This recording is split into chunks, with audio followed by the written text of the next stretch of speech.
In this simple video tutorial, I'm going to share with you how to remove a Trust Wallet account from your phone.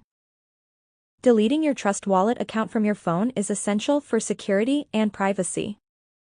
To do this, simply head to your Trust Wallet.